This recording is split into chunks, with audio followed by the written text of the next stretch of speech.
안녕하십니까. 현대투자연구소 송조입니다. 시장 변동성이 확대되고 있는 가운데 오늘은 양시장 모두 큰 폭의 조정을 보이고 있습니다. 최근에 제가 삼성전자, 현대차 2월 조정론에 대해서 강조를 하다 보니까 악의적까지는 아니더라도 불편한 댓글들이 이어지고 있는데요. 모두를 매도하는 것이 아니고요. 예를 들어서 일부 매도 후, 그러니까 삼성전자를 내가 한 1000주 정도 갖고 있다면 한 300주 정도 매도한 다음에 이 바닥권에서 도약하는 빅히트 쪽으로 비중을 늘리라는 개인적인 주장입니다. 당연히 틀릴 수도 있겠고요. 결과적으로 선택은 본인의 몫이고요.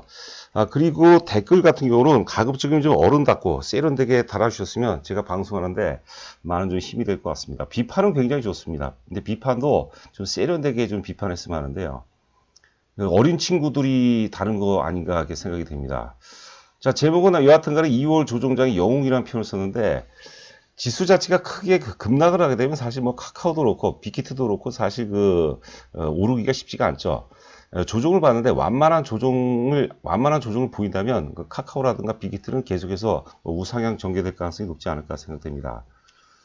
자, 그리고 이번에 조정의 근거를 한 3가지 정도로 요약을 했죠. 지난번에도 한번 유사하게 말씀드렸던 것 같은데 가장 큰 것은 이제 외환시장입니다. 외환시장은 사실 주식시장의 상위 구조죠. 보통 우리가 자금 흐름의 메커니즘을 보면 가장 상위가 이제 외환시장, 그 다음에 채권시장, 주식, 그리고 원자재, 부동산 이런 순으로 좀 해석을 하시면 될 것 같습니다.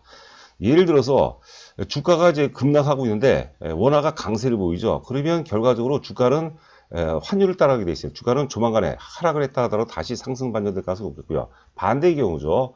주가는 오르는데 원화가 약세를 보인다 하면은 결과적으로 주가도 같이 따라서 약세로 이제 전환될 가능성이 높습니다. 그래서 실전에서도 굉장히 많이 사용되는 내용이고요. 자, 두 번째는 이번 조정의 결정적인 디테일한 결정적 근거는 삼성전자 거래 상태였죠. 1월 11일 날 9천만 주가 터졌어요. 너무 과열했어요. 그러니까 9천만 주는 사실 우리가 흔히들 이제 매수의 극점이라고 하죠. 바잉 클라이마스라는 얘기를 많이 하거든요. 흔히 또 오버슈팅이라고 얘기하거든요. 그러면 거기에 따른 이제 반대급부, 기술적 자율 반락이 필요할 수밖에 없어요. 그 자율 반락이 기본적으로 2월까지 이어진다고 보는 거고요. 월봉상 보게 되면 지금 작년 11월서부터 이제 강세를 보였죠. 11월과 12월 그리고 1월 달까지는 이제 월봉상 양봉이 나왔는데 2월 달에는 음봉 가능성이 있어요. 3월 달은 제가 솔직히 모르겠습니다.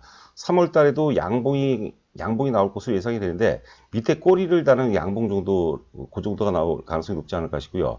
자, 이제 중요한 것은 4월서부터는 이제 상당한 강세가 이어질 것이라고 보는데 작년 11월, 12월, 1월 강세보다 이번에 4월서부터 본격적으로 랠리가 전개된다면 작년 강세보다 훨씬 더 센 그런 시세의 가능성이 높지 않나 생각됩니다.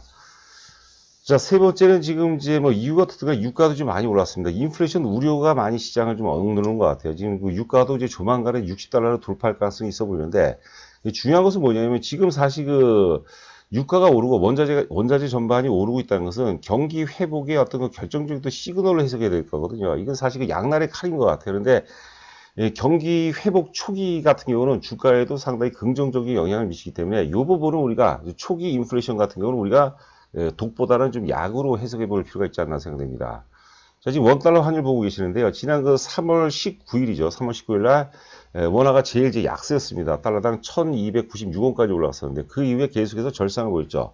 주가는 기본적으로 원화 절상 속에서 오릅니다. 우리나라 증시 역사를 보면 백이면 백이 다 그랬어요. 그런데 재미있는 것은 주가 상투가 사실 이번에 1월 11일 날 주가 상투였죠. 코스피 기준으로 3266포인트로 제가 기억하고 있는데 유가는 아래 보시면은 이미 쌍바닥을 확인했어요. 12월 달하고 1월 초에 쌍바닥을 확인했죠. 그리고 환율이죠, 환율. 환율은 이제 쌍바닥을 확인했고 지금 환율이 인상 추세로 이제 전환되는 그런 모습인데 그러니까 사실 시그널을 환율 외환시장에서 먼저 주가 상태 시그널을 보였다는 것이죠. 앞서 말씀드린 것 같이 외환시장이 주식시장의 상위 구조이기 때문에 가능하다고 보는데 지난번에도 말씀드렸던 얘기입니다. 요번에 이제 환율이 이제 오르게 되면은 원화가 절하가 되는 거죠. 환율이 오르게 되면 달러당 이제 121선이 경기선인데 경기선을 돌파할 가능성은 제가 보기에는 좀 쉽지 않을 것 같아요. 경기선이 굉장히 의미 있는 지지선이라고 봐야 되겠죠.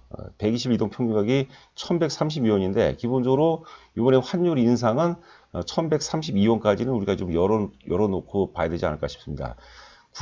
대략, 우리가 뭐라고 할까요?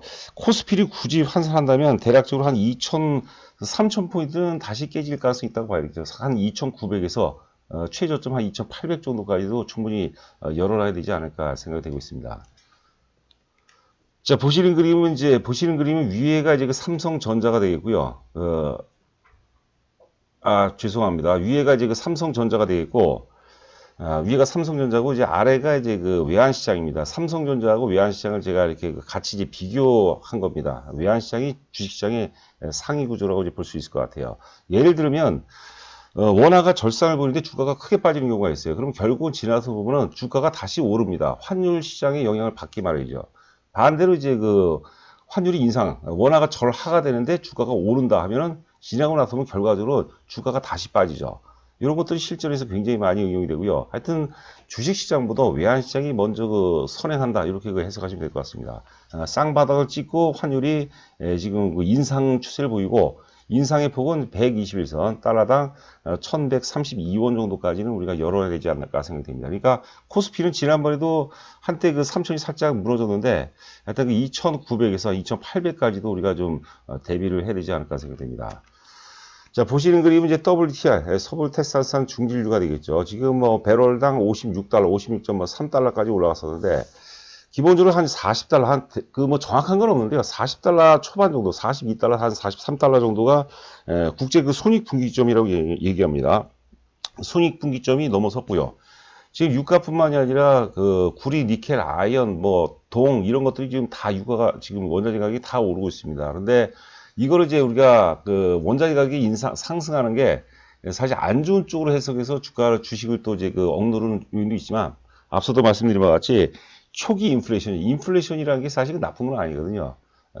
초기 인플레이션은 사실 경기 회복의 어떤 결정적인 어떤 그 시그널로 우리가 해석을 해야 되지 않을까 생각됩니다. 그러니까 유가도 이제 그 계속해서 방향성이 정해진 것 같아요. 그러면 뭐 이 정도 추세라면 60달러를 이제 넘어서면서 60달러 넘어서게 되면 또 이제 또 인플레이션 얘기가 계속해서 또 나오지 않을까 생각되는데 이런 그 유가를 비롯한 원자재 가격은 아직까지는 크게 걱정할 단계는 아니라고 생각해야 되겠고 예전에도 한번 말씀드렸지만 저는 하반기죠. 하반기 이후 하반기서부터 무조건 이제 그 인플레이션이 발생되는 아니고요. 일단 그 인플레이션 우려감이 이제 하반기에 시장을 좀 지배하지 않을까 생각을 해봅니다. 그리고 이제 연말이라든가 이제 내년 정도가 되면은 보복 소비를 비롯해서 물가가 굉장히 많이 올 것 같아요. 그럼 연준도 사실 운신의 폭이 작죠. 예전처럼 계속해서 저금리 기조는 유지가 될 거예요. 그런데 저금리 기조 하에서 양적 완화죠. 계속해서 이제 부양책을 돈을 또 추가적으로 유동성을 공급할 텐데 약발이 좀 안 먹힐 가능성이 좀 있다 봅니다. 그런 것들이 어떤 그 하반기, 저는 이제 하반기에 주가가 상당 부분 조정을 받는다고 보거든요. 여하튼간에 그 조정받는 근거는 진짜 말 그대로 어떤 그 인플레이션이죠. 고도의 어떤 인플레이션, 뭐 하이퍼 인플레이션까지는 아니라도 그 인플레이션이고, 그리고 연준의 어떤 운신의 폭이 상당 부분 줄어들 가능성이 높다. 뭐 이래서 뭐 2조 달러, 3조 달러씩을 해왔는데 3조 달러를 푼다 하더라도 예전처럼 약발은 크게 안 먹힐 가능성이 높지 않나 생각됩니다. 시장이 내성이 좀 생긴 것 같죠. 자, 보시는 그림은 위에가 이제 그 삼성전자가 되어 있고 아래가 이제 빅히트입니다. 빅히트. 보시게 되면 이제 빅히트 같은 경우가 10월 15일 날 상장이 돼서 상장 이후에 당시에는 이제 그 고평가 논란 때문에 이제 조정을 받았는데 고평가 논란이 있더라도 갈 주식은 다 가죠. 그때는 오를 수 있는 환경이 아니었어요. 그 당시에는 뭐 삼성전자를 비롯해서 여하튼간에 그 뭐 삼성전자, 현대차 일단 그 시장 주도주들 윤곽이 뚜렷했죠. 그런 상황에서 사실 빅히트가 시장 내에서 명함을 내밀기가 좀 쉽지가 않은 그런 상황이었는데 1월 10일 날 삼성전자가 이제 그 바잉 클라이마스 매수의 극점이죠. 상투가 나오다 보니까 그러면서 이제 그 조정이 시작이 됐죠. 그런 환경 속에서 거의 일치가 됩니다. 삼성전자 최고점하고 빅히트의 최저점하고 일치가 돼요. 이게 우연이 아니죠. 주식이라는 게 우리가 일반적으로 이제 뭐 복잡계다, 뭐 랜덤하다 그러지만 어찌 보면 굉장히 어떤 그 짜여진 각본처럼 일정한 어떤 메커니즘을 갖고 움직이는 성향이 있거든요. 그게 또 어려운 내용이 아니에요. 제 방송 내용이 그게 어렵지 않아요. 초보분들도 뭐 적당히 또 이해를 하신다고 하는 것 같습니다. 여하튼 간에 삼성전자가 조종받는 환경 속에서는 빅히트가 오를 수 있는 굉장히 좋은 환경이다. 물론 주가가 크게 뭐 2, 3%씩 맨날 이렇게 폭락을 하게 되면은 그런 빅히트도 한계가 있다고 봐야겠죠. 적당하게 조정을 받아준다면 빅히트가 크게 오를 수 있는 최적의 조건이다 이렇게 보시면 될 것 같고요. 빅히트에 대해서는 이제 관심 있는 분들은 예전 방송을 참고하시면 될 것 같고요. 저는 뭐 한마디로 말씀드리자면 글로벌 1등 기업, 글로벌 1등 기업을 우리가 재해석해 볼 필요가 있지 않나 생각됩니다. 우리나라 기업 중에서 삼성전자도 글로벌 1등 기업이죠. 현대차는 1등 기업은 아니에요. 1등 기업이 많지 않습니다. 카카오는 국내에서는 뭐 1, 2등 하겠지만 사실 그 글로벌 시장에서 보면 1등 기업은 아닌데 빅히트는 글로벌 1등 기업이고, 그 다음에 위버스죠. 위버스라는 어떤 그 플랫폼으로 우리가 다시 재평가가 되고 재해석해야 되지 않을까 생각됩니다. 자, 그리고 보시는 그림은 위에가 이제 그 삼성전자고 아래가 카카오입니다. 그 카카오인데, 이 재미있는 것은 뭐냐면 지금 이제 그림 자체가 지금 좀 짧게 제가 이렇게 해놨는데, 삼성전자가 사실 그 오르기 시작한 것은 카카오의 고점하고 삼성전자의 저점하고 정확히 또 일치가 됩니다. 하루 이틀 정도밖에, 하루 이틀 차이도 안 나는 것 같아요. 제가 보기에는. 그런데 그 전에 카카오는 이미 굉장히 많이 올랐어요. 그러니까 카카오가 오를 동안 삼성전자는 못 올랐어요. 그러니까 그때 당시에는 작년 8월 말이 되겠는데 8월 말 전까지는 삼성전자를 제가 그때도 이제 많이 방송했는데 이걸 많이 먹었습니다. 악플도 굉장히 많이 달리고 그랬는데 그리고 이제 카카오가 고점을 찍고 조정을 받아주니까 카카오만 조정받은 게 아니라 뭐 아마존이라든가 애플이라든가 이런 것들이 미국의 어떤 그 빅테크 기업들이 이제 같이 조정을 받았는데 조정받는 환경 속에서 이제 삼성전자가 드디어 이제 그 상승 출발을 시작했고 또 11월 때는 역사 고점 돌파했거든요. 근데 많이 올랐어요. 많이 오르면 주가가 쉬어야 돼요, 우리가. 뭐 건불 10년, 뭐 화무 11호, 뭐 이런 얘기 있죠. 그러니까 우리가 등산을, 저도 그 산에, 요즘에는 뭐 최근에 많이 안 다니는데 예전엔 추워서, 예전엔 좀 많이 다니는 편인데, 보통 이제 도봉산 같은 걸 예를 들어 올라간다. 도봉산 올라가면, 한 번에 올라갈 수가 없어요. 중간에 한, 뭐, 4-5번 쉬어야 되겠죠.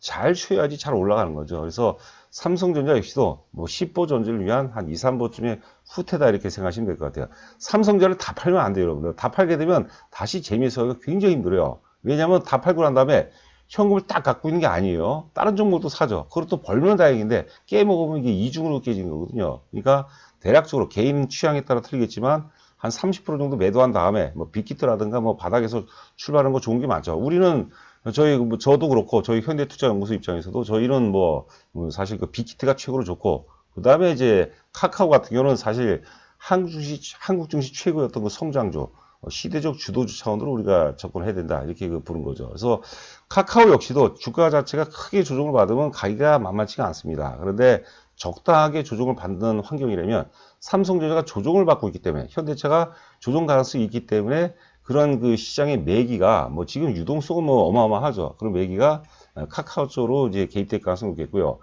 카카오 같은 경우는 우리가 1년 갖고 있을 주식이 아닙니다, 여러분들.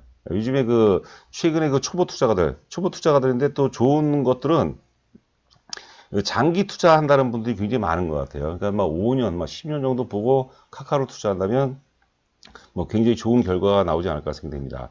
참고로 카카오에 관심이 많으신 분들은 네이버의 연봉이라든가 월봉, 최소한 월봉 장기 차트 한번 보시면요. 제가 옛날에 그런 표현을 썼거든요. 네이버의 미래, 카카오의, 헷갈리네요, 갑자기. 네이버는 카카오의 미래다다. 네이버는 카카오의 미래다. 그러니까 앞으로 카카오 주가 움직임은 네이버하고 네이버처럼 이제 흐를 가능성이 높지 않을까 생각합니다. 지금 파동은 네이버의 2005년도, 6년도 파동이라고 제가 말씀드렸습니다. 그 당시에 굉장히 3년 동안 굉장히 많이 올랐습니다. 자, 저희 그 현대투자 회원 모집 관련해서는 장이 이렇게 조정이 들어오면 또 회원 가입이 안 되고 장이 또 올라가면 또 회원 가입이 굉장히 많이 되는 것 같은데 지나고 나서 보면은 저희는 그 많은 데이터를 갖고 있죠. 조정기 때 가입하는 분들이 수익이 굉장히 많이 나요. 근데 참 안타깝게 과열되면 이렇게 가입들을 좀 많이 하는 것 같더라고요. 자, 가입 금액하고 이제 기간은 뭐 3개월, 6개월, 1년 단위고요. 정보 내용은 뭐 아래와 같습니다. 저희가 이제 문자를 일반적으로 한 3번 정도 보내줘요. 오늘 같은 경우도 이제 장 중에 빅히트가 마이너스 나올 때 뭐 우리가 그냥 사는 게 아니라 공격적으로 사라 뭐 그런 내용도 말씀드렸죠. 주가가 또 계속 오르게 되면 이제 사기가 굉장히 또 애매해지는 거죠. 내일 또 우리가 또 전략적으로 또 추천할 종목이 있는데 뭐 회원분들도 그렇고 기대를 해도 좋을 것 같습니다. 네, 저희 그 법인 계좌하고 입금하시고 그 아래 전화번호가 제 전화번호인데요. 입금하시고 문자를 주시면 제가 이제 인사 말씀 먼저 드리는 게 예의고요. 그다음에 지금 현재 기준으로 최적의 포트폴리오가 무엇인지 문자로 저희가 미리 다 보내드립니다. 보내드리는데 제가 좀 요약해서 설명을 드리도록 하겠습니다. 자, 오늘 어려운 시장에서도 여러분들 최선을 다하시기 바라고 저는 또 내일 여러분들 찾아뵙도록 하겠습니다. 감사합니다.